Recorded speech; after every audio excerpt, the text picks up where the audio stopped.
Hola, buenas tardes. Mi nombre es María Virtud de Berenguer Segura y vamos a leer la Consejería Bíblica. Introducción a la predicación y a la teología bíblica. Diagnóstico. El problema con mucho de la predicación de hoy.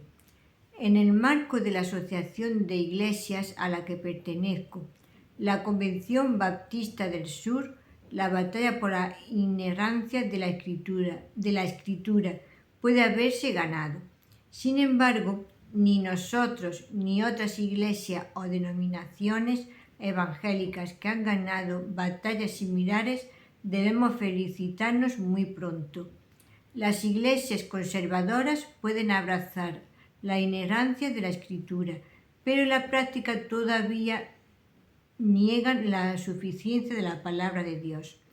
Podemos decir que la Biblia es la inerrante palabra de Dios, y aún así dejar de proclamarla fielmente desde nuestros púlpitos.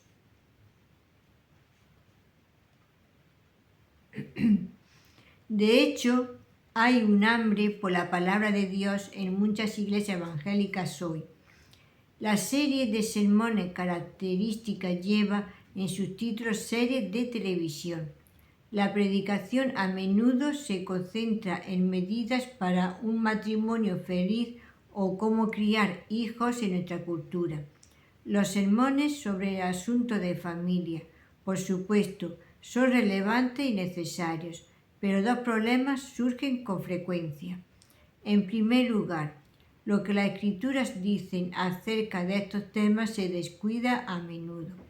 ¿Cuántos sermones has escuchado sobre el matrimonio fiel y que urgentemente establece lo que Pablo dice acerca de los roles del hombre y la mujer, Efesios 5:22?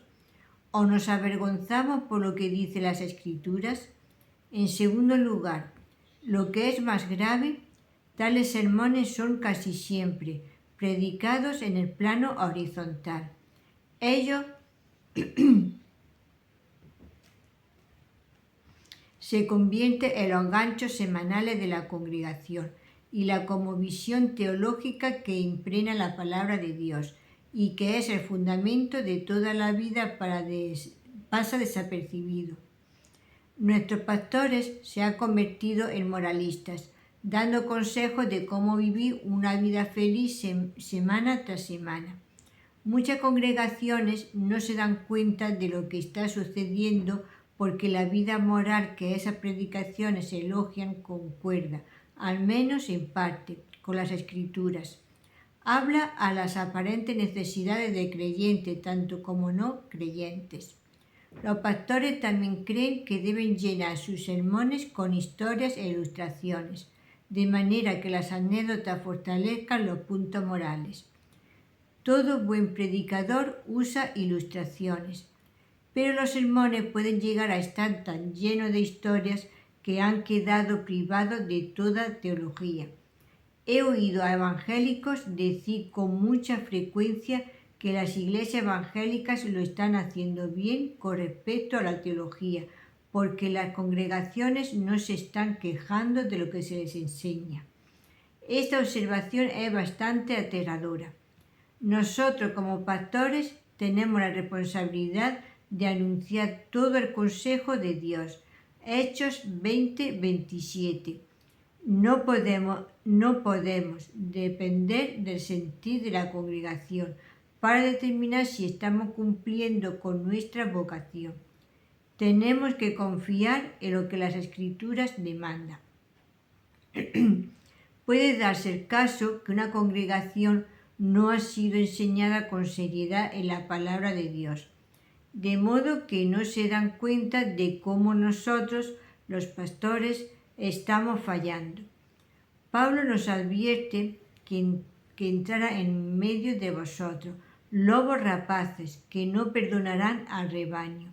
Hechos 20:29. Y en otros lugares dice que vendrá tiempo cuando no sufrirán la sana doctrina, sino que teniendo comezón de oír, se amontonarán maestros conforme a sus propias concupiscencias. 2 Timoteo 4:3. Si evaluamos nuestra predicación por lo que desea la congregación, podemos estar cocinando una receta para obtener herejía. No estoy diciendo que nuestras congregaciones sean heréticas, solo que la palabra de Dios y no la opinión popular debe ser la prueba de nuestra fidelidad.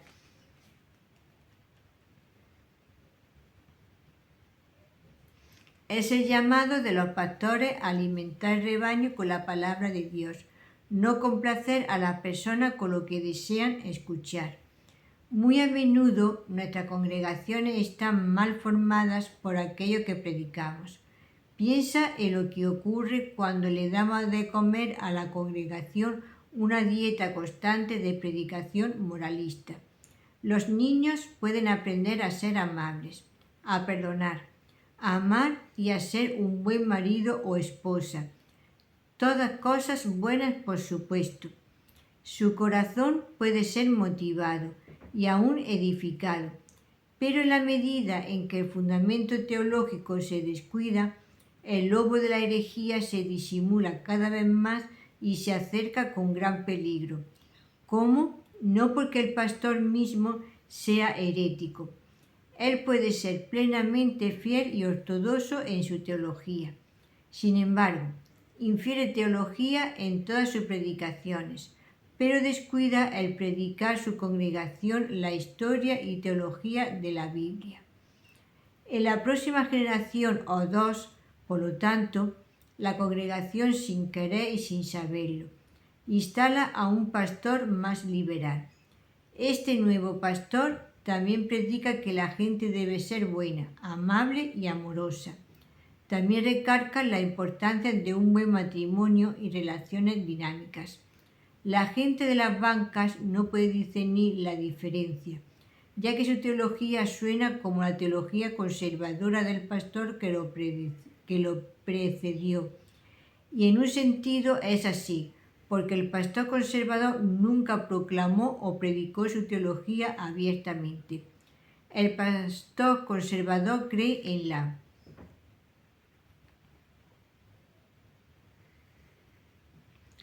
inerrancia de la Escritura, pero no en su suficiencia, porque no proclamó todo lo que la Escritura enseña a su congregación.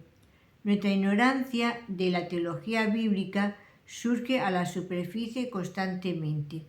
2 veces en el curso de los últimos 10 años, una de ellas en un gran estadio con un orador cuyo nombre no recuerdo, vi al predicador invitar a las personas al altar.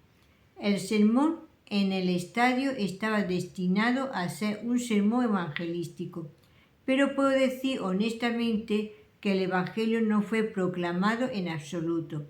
Nada se dijo acerca de Cristo crucificado y resucitado, y por qué Él había sido crucificado y había resucitado. Nada se dijo acerca de por qué la fe salva en lugar de las obras. Miles de personas pasaron al altar y sin duda se registraron debidamente como conversiones. Pero rasco mi cabeza y me pregunto qué realmente estaba sucediendo. Oré para que por lo menos algunos de ellos se hubieran convertido realmente, tal vez porque ya conocía el contenido del Evangelio por haberlo escuchado en otras ocasiones. Lo mismo es cierto en un servicio en la iglesia donde estuve. El predicador extendió una invitación para pasar al altar y ser salvo, pero no le dio ninguna explicación del Evangelio. Esta predicación puede llenar nuestras iglesias con no convertidos, lo que es doblemente peligroso. Se les ha garantizado por los pastores que se han convertido y no pueden perder su salvación, pero están aún perdidos. Después, desde ese día en adelante, estas mismas personas son exhortados semana tras semana con el nuevo evangelio para estos tiempos posmodernos.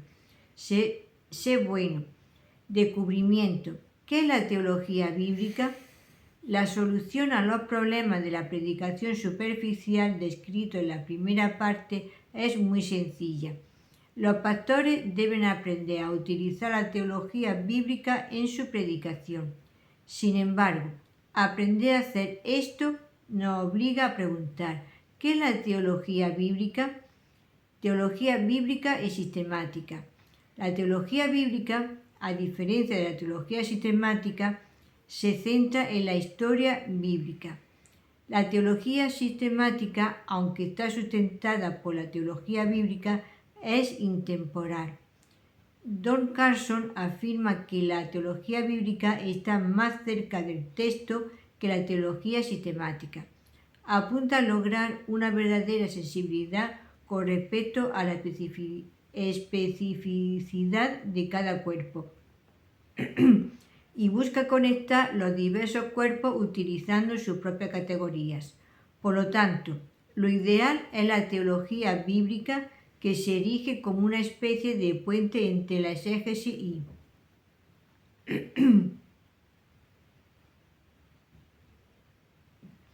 y la teología sistemática responsable, aunque cada una de estas influye inevitablemente en las otras dos. En otras palabras, la teología bíblica se limita más conscientemente al mensaje del texto o cuerpo en consideración.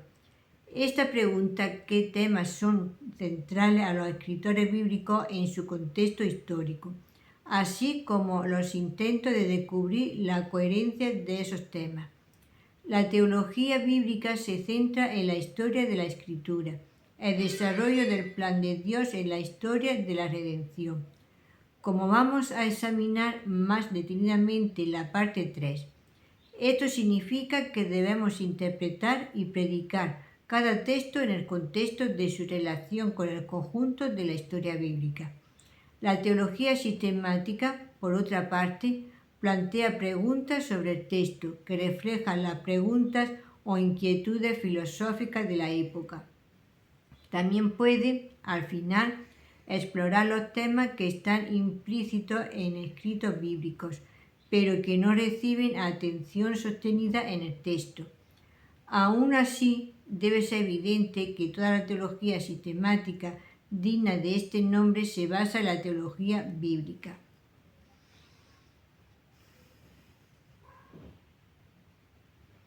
El acento peculiar de la teología bíblica, como Brian Rosner observa, es que permite que el texto bíblico establezca la agenda.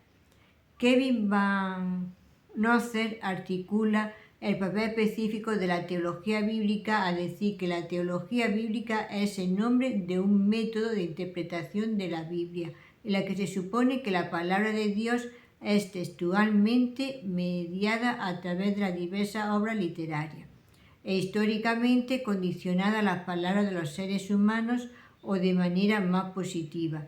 La teología bíblica corresponde a los intereses de los propios textos. Carson expresa bien la contribución de la teología bíblica. Idealmente, la teología bíblica, como su nombre lo indica, incluso en momentos en los que funciona por inducción de los diversos textos de la Biblia. Trata de descubrir y articular la unidad de todos los textos bíblicos en su conjunto, recurriendo principalmente a la categoría de los propios textos. En este sentido, es teología bíblica canónica, teología bíblica de toda la Biblia. La teología bíblica puede limitarse a la teología del Génesis, el Pentateuco, Mateo, Romano o incluso a la totalidad de los escritos de Pablo. Sin embargo, también puede comprender todo el canon de la Escritura, en la que se integra la trama de la Escritura como un todo. Muy a menudo los predicadores expositivos se limitan a Levítico, Mateo o Apocalipsis sin considerar el lugar que ocupa en la historia de la redención. Así aísla una parte de la Escritura de otra y por lo tanto predica de manera dividida en lugar de proclamar todo el consejo de Dios. El Dr. Gerhard Hasser enfatiza que tenemos que hacer teología bíblica de manera que hagamos justicia a todas las dimensiones de la realidad, a la que los textos bíblicos atestiguan. Tal teología no es simplemente la tarea de profesores del seminario, Es la responsabilidad de cada predicador de la palabra. Meditemos una vez más sobre la diferencia entre la teología bíblica y la sistemática para la cual Carson traza la línea. La teología sistemática considera la contribución de la teología histórica y, por ende, la fuente de la labor de Agustín, Aquino, Lutero, Calvino, Edward y un sinnúmero de otros a la hora de formular la enseñanza de la Escritura. La teología sistemática busca hablar la palabra de Dios directamente a nuestro entorno cultural y nuestro día. Entonces, obviamente, cualquier buen predicador debe tener sus raíces en la teología sistemática para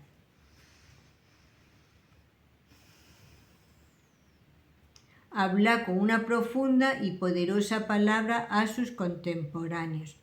La teología bíblica es más inductiva y fundamental. Carson afirma con razón que la teología bíblica es una mediación, en tanto que la teología sistemática es un proceso que culminó en disciplina. Podemos decir entonces que la teología bíblica es el intermedio funcionando como un puente entre el estudio histórico y literario de la Sagrada Escritura y la teología dogmática. La teología bíblica, entonces, funciona desde el texto en su contexto histórico. Eso no quiere decir que la teología bíblica es puramente neutra u objetiva. La noción de que podemos separar perfectamente lo que significa de lo que pretende, como afirma Christer Stendhal, es una quimera. Scobie dice lo siguiente acerca de teología bíblica. Sus afirmaciones, basadas en un compromiso de fe cristiano, incluye la creencia de que la Biblia transmite la revelación divina, que la palabra de Dios en la Escritura constituye la regla de fe y vida cristiana, y que todo el diverso material en el Antiguo y Nuevo Testamento puede, de alguna manera, relacionarse con el plan y propósito de Dios de la Biblia. Este tipo de teología bíblica se sitúa entre lo que la Biblia pretende y lo que significa.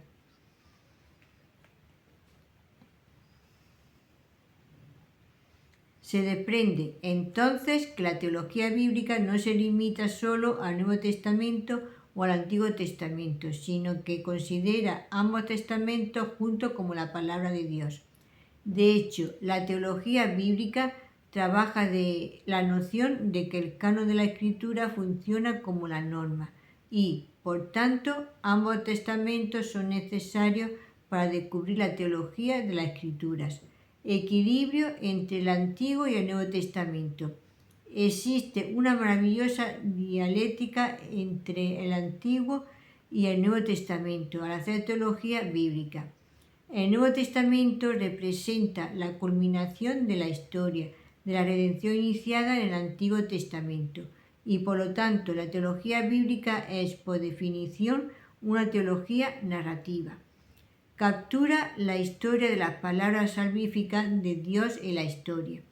El desarrollo histórico de lo que Dios ha hecho puede ser descrito como la historia de la salvación o historia de la redención. También es útil considerar las Escrituras desde el punto de vista de promesa y cumplimiento. Lo que se prometió en el Antiguo Testamento es cumplido en el Nuevo Testamento.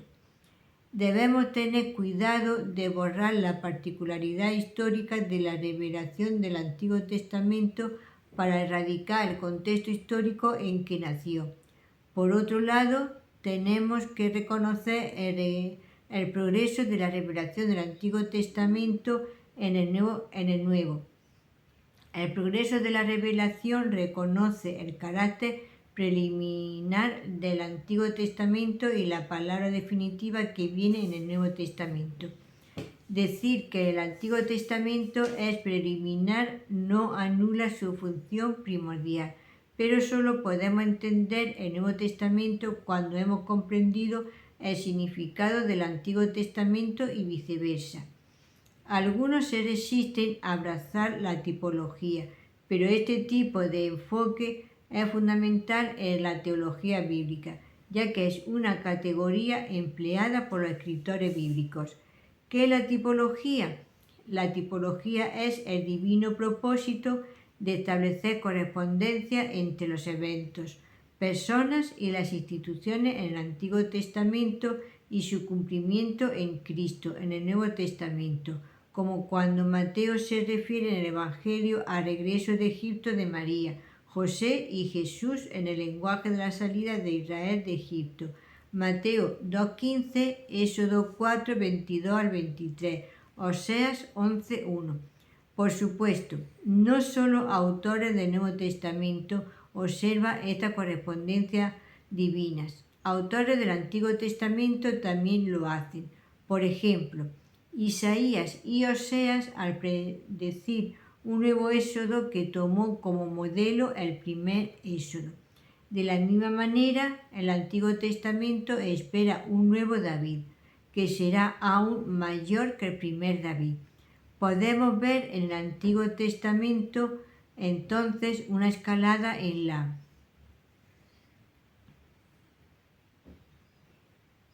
tipología, por lo que el cumplimiento de este tipo siempre es mayor que el propio tipo. Jesús no es solo un nuevo David, sino el mayor David. La tipología reconoce un patrón divino y un propósito en la historia. Dios es el autor final de la escritura. La historia es un drama divino y Dios conoce el fin desde el principio, de modo que los lectores pueden ver esbozos de su cumplimiento en el Antiguo Testamento. Dirección: ¿cómo hacer teología bíblica cuando predicas? Cuando se predica la escritura es de vital importancia entender el rumbo que el libro que estamos estudiando tiene en el tiempo de la historia de redención. Con el riesgo de simplificar demasiado, afirmaremos que hacer buena teología bíblica cuando predicamos consta de dos pasos básicos: mirar hacia atrás y entonces mirar el conjunto. Mirar atrás, teología antecedente. Walter Kaiser nos recuerda que debemos considerar la teología antecedente de cada libro mientras predicamos las Escrituras. Por ejemplo, cuando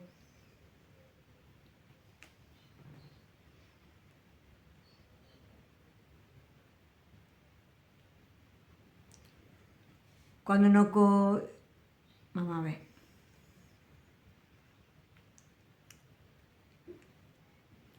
Cuando nos predican del libro del Éxodo, apenas se interpreta el mensaje del Éxodo correctamente si lo leemos fuera de su contexto precedente. Y el anterior contexto de Éxodo es el mensaje transmitido en el Génesis. Aprendemos en el Génesis que Dios es el creador de todas las cosas y que hizo a los seres humanos a su imagen, por lo que los seres humanos extenderían los mandatos del Señor en todo el mundo. Adán y Eva, sin embargo, fallaron en confiar en Dios y obedecer el mandato divino. La creación fue seguida por la caída, introduciendo la muerte y la miseria en el mundo. Sin embargo, el Señor prometió que la victoria final vendría a través de la simiente de la mujer. Génesis 3.15. Se produciría un intenso conflicto entre la simiente de la mujer y la simiente de la serpiente, pero prevalecería el primero. Podemos ver en el resto del Génesis la batalla entre la descendencia de la mujer y la simiente de la serpiente, y nos enteramos de que la semilla de la serpiente es muy poderosa. Caín mató a Abel. Los impíos abruman a los justos hasta que solo Noé y su familia sobreviven. Los seres humanos conspiran para hacer un nombre para sí mismos en la construcción de la Torre de Babel. Aún así, el Señor sigue siendo soberano. Él juzga a Caín, destruye todo excepto a Noé y su familia en el diluvio, y frustra los designios de los seres humanos en Babel. El Señor hace un pacto con Abraham, Isaac y Jacob en el que promete que la victoria prometida en Génesis 3:15 vendrá a través de sus descendencias. El Señor conceda a la descendencia la tierra y bendición universal. Génesis se enfoca especialmente en la promesa de las descendencias. En otras palabras, Abraham, Isaac y Jacob no poseen la tierra de las promesas, ni bendicen al mundo entero durante su generación. Pero Génesis concluye con el relato de los 12 hijos que el Señor concede a Jacob. Por lo tanto, ¿cómo es que esta teología antecedente del Génesis es crucial para la lectura del libro del Éxodo? Es fundamental porque cuando Éxodo se abre con Israel multiplicado excesivamente, de inmediato reconocemos que la promesa a Abraham de muchos descendientes en Génesis se está cumpliendo. No solo eso, pensando por Génesis 3, nos damos cuenta de que Faraón es la simiente de la serpiente, mientras que Israel representa la simiente de la mujer. El intento del faraón de matar a todos los bebés de sexo masculino representa los diseños de la simiente de la serpiente. La batalla entre la simiente que se predijo en Génesis continúa.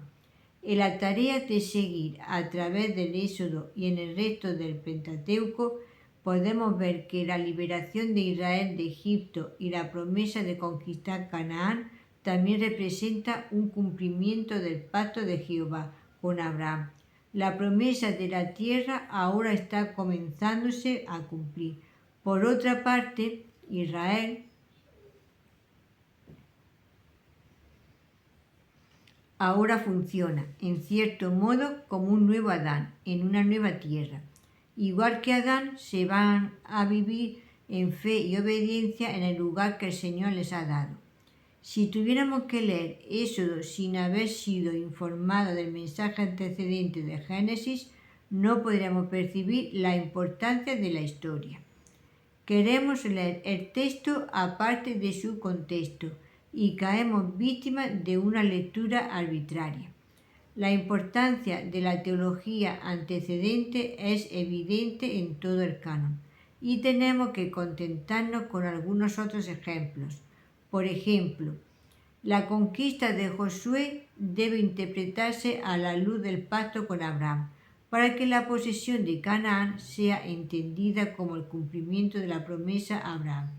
Por otra parte, el exilio del reino del norte, 722 a.C., y el reino del sur, 586 a.C., profetizada en los profetas y en varios libros, representa el cumplimiento de las maldiciones del pacto de Levítico 26 y Deuteronomio 27 al 28. Si los predicadores y congregaciones no conocen la teología antecedente del pacto mosaico y las maldiciones descritas en ese pacto, apenas serán capaces de discernir la importancia de que ambos, Israel y Judá, fuese enviados al exilio. La promesa del nuevo David refleja el pacto con David, que su dinastía duraría para siempre.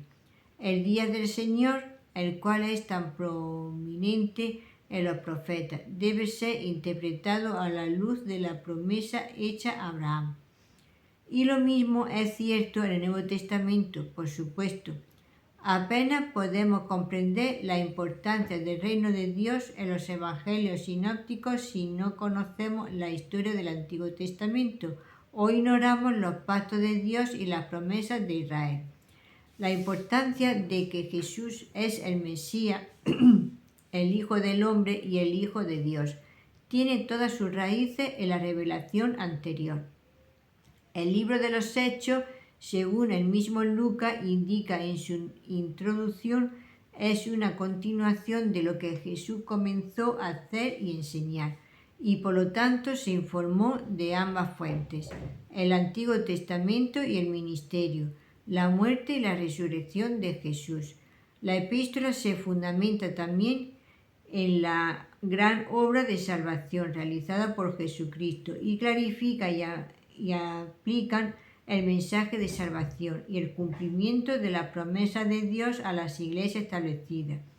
Por último, el Apocalipsis tiene sentido como la culminación de la historia. No es solo un poco al final para proporcionar algo de emoción con los tiempos del fin. Las numerosas alusiones al Antiguo Testamento demuestran que el Apocalipsis se esboza en el contexto de la revelación del Antiguo Testamento. Tampoco tendría el libro ningún sentido a menos que uno no vea que está como la culminación de todo lo que Jesucristo enseñó e hizo. Esto no quiere decir que la historia de la redención tiene la misma importancia en todos los libros del canon. Podríamos pensar en los libros de sabiduría como Cantar de los Cantares, Job, Eclesiastés, Proverbios y Salmos. Sin embargo, incluso en estos casos, los autores bíblicos presuponen la verdad fundamental de la creación y la caída en el Génesis, así como el rol especial de Israel como pueblo del pacto de Dios. A veces incluso articulan este papel como cuando en los Salmos se refiere a la historia de Israel. Aún así, se nos recuerda la diversidad del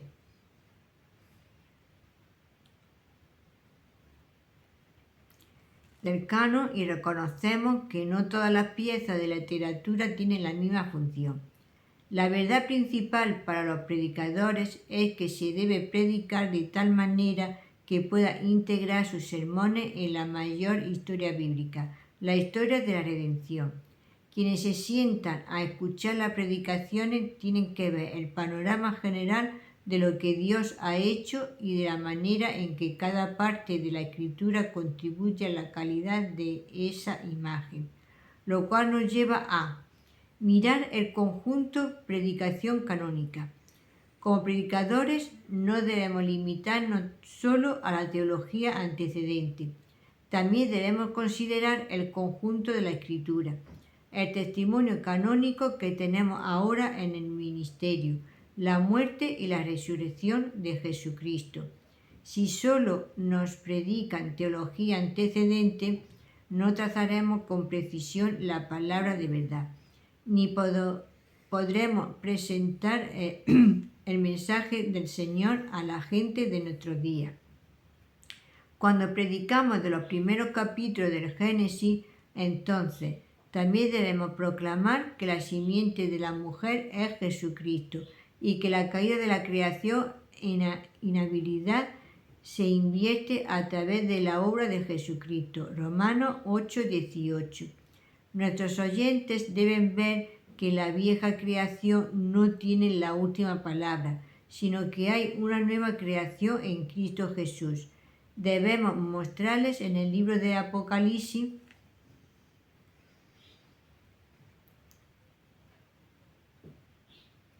que el final es mejor que el principio y que las bendiciones de la creación original serán mucho mayores, por así decirlo, en la nueva creación.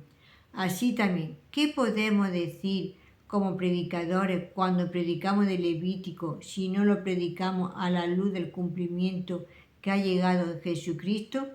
No cabe duda de que debemos proclamar que los sacrificios del Antiguo Testamento se han cumplido en la obra de Jesucristo en la cruz.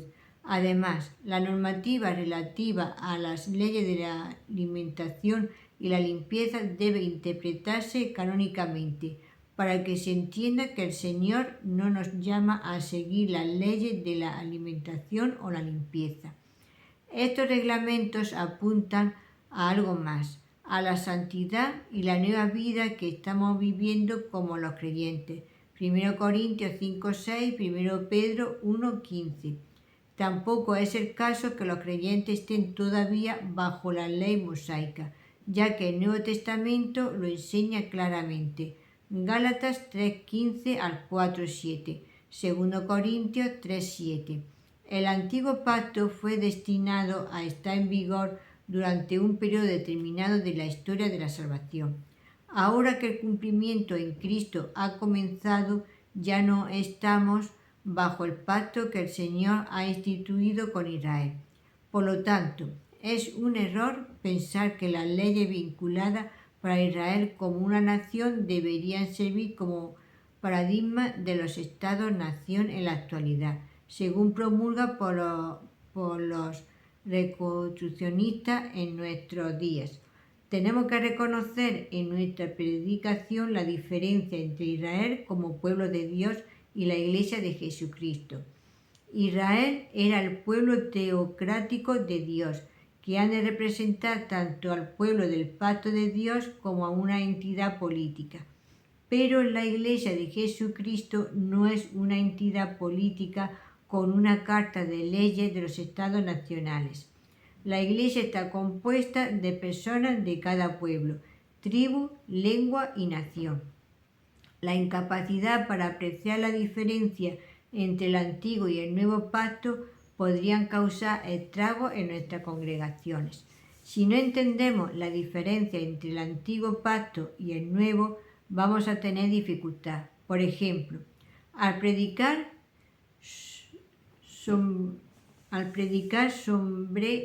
sobre la posesión de la tierra en Josué.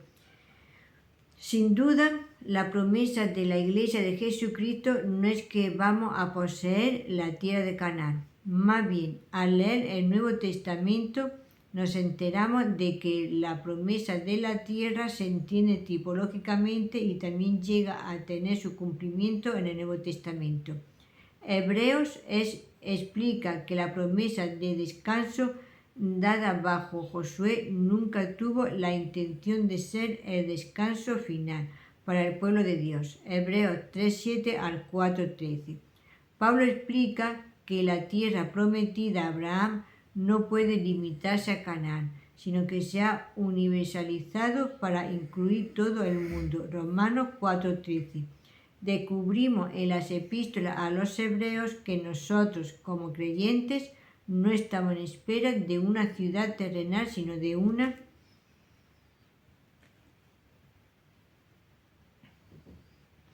ciudad celestial. Hebreos 11:10, 14-16, 13-14. Una ciudad futura, o como dice Juan en Apocalipsis 21 al 22. Esperamos la Jerusalén celestial, la cual no es otra cosa que una nueva creación. En otras palabras, si predicamos de Josué y a continuación no hacemos hincapié en nuestra herencia en Cristo y de la nueva creación, hemos fracasado miserablemente para comunicar la historia de la Escritura al exponer el libro. Hemos condensado el mensaje y nuestras congregaciones no han de ver cómo toda la Sagrada Escritura es cumplida en Cristo y cómo todas las promesas de Dios son sí y amén en Cristo Jesús. 2 Corintios 1:20. Si predicamos la Escritura canónicamente utilizando la teología bíblica, entonces proclamaremos a Cristo tanto del Antiguo Testamento como del Nuevo. Debemos evitar el peligro, por supuesto, de alegorías simplistas o forzar las conexiones entre los dos testamentos. No volveremos a caer presa de tales errores. Si hemos realizado correctamente el trabajo de teología bíblica y hemos seguido la hermenéutica de los propios escritores apostólicos. Los escritores apostólicos, después de todo, creyeron que el Antiguo Testamento señalaba a Cristo y que fue cumplido en él. Y quien les enseñó hermenéuticamente fue el mismo Cristo nuestro Señor, al igual que le enseñó la Escritura a Cleofás como a sus amigos en el camino a Emaús. Lucas 24. En este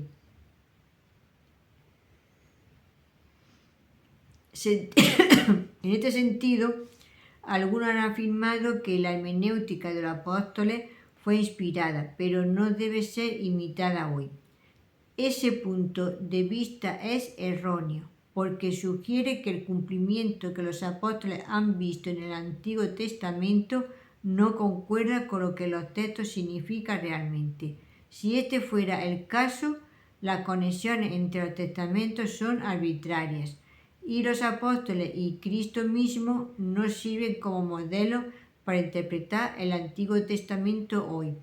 Si creemos, sin embargo, que los apóstoles fueron inspirados y sabios lectores del Antiguo Testamento, entonces tenemos un patrón de lectura de todo el Antiguo Testamento a la luz del cumplimiento en Jesucristo.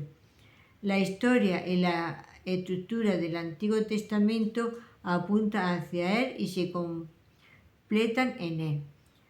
Cuando leemos acerca de la promesa de Abraham en el Antiguo Testamento, es cuando nos damos cuenta de que se cumple en Cristo Jesús. Las sombras de los sacrificios del Antiguo Testamento encuentran su sustancia en Cristo. Por ejemplo, fiestas como la Pascua, el Pentecostés y los tabernáculos apuntan a Cristo como el sacrificio de la Pascua, al don del Espíritu y a Jesús como la luz del mundo, respectivamente.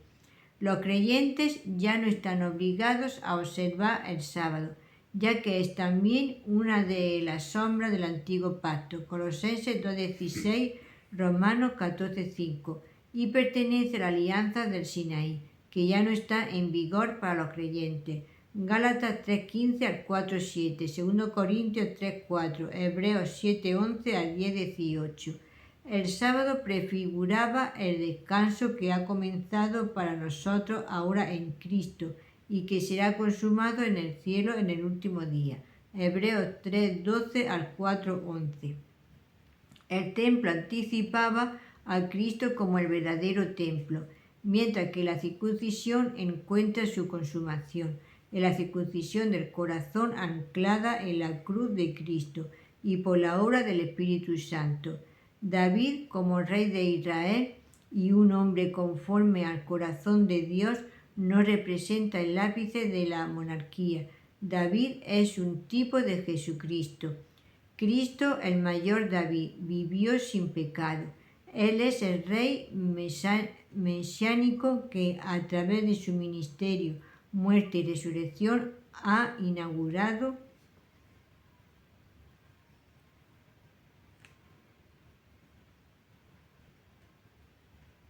las promesas que Dios ha hecho a su pueblo.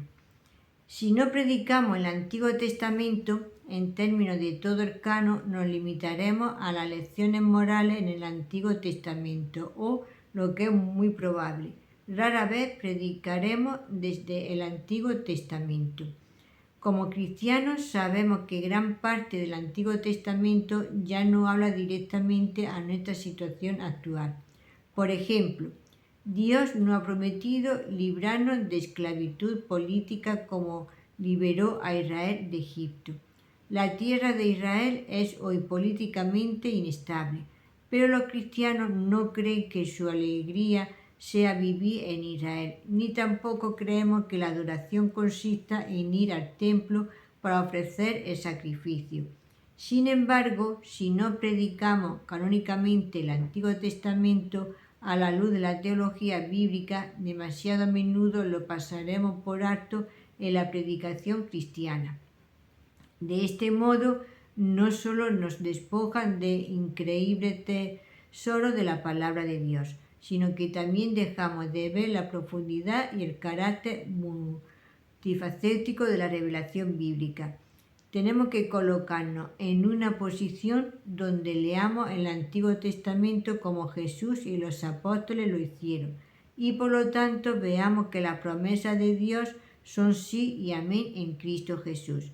Leer el Antiguo Testamento canónicamente no significa que el Antiguo Testamento no sea leído en su contexto cultural e histórico.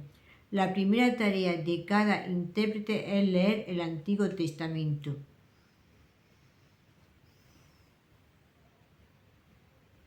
en su propio contenido, discernir el significado bíblico del autor cuando se escribió.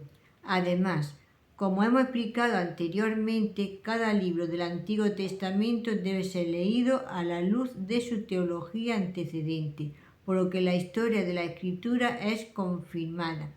Pero también debemos leer toda la Sagrada Escritura canónica, por lo que el Antiguo Testamento se lee a la luz de toda la historia de la redención que ha llegado en Jesucristo. En definitiva, debemos considerar siempre el punto de vista del autor divino al hacer teología bíblica y la predicación de la palabra de Dios. Debemos leer las escrituras de delante a atrás y volver al principio. Siempre deberíamos considerar la historia en desarrollo, así como el fin de la historia. Conclusión. Nuestra tarea como predicadores es proclamar todo el consejo de Dios. No cumplimos con nuestro llamado si como predicadores dejamos de hacer teología bíblica.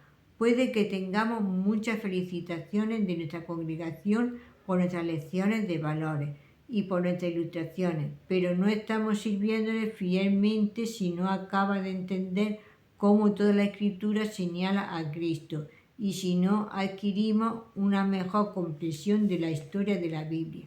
Que Dios nos ayude a ser fieles maestros y predicadores, de modo que cada persona bajo nuestro cuidado sea presentado perfecto en Cristo. Si te ha gustado, le puedes dar a la campanita y un like, así tiene notificaciones. Y también puedes dejar un comentario en el número de teléfono 624 593636.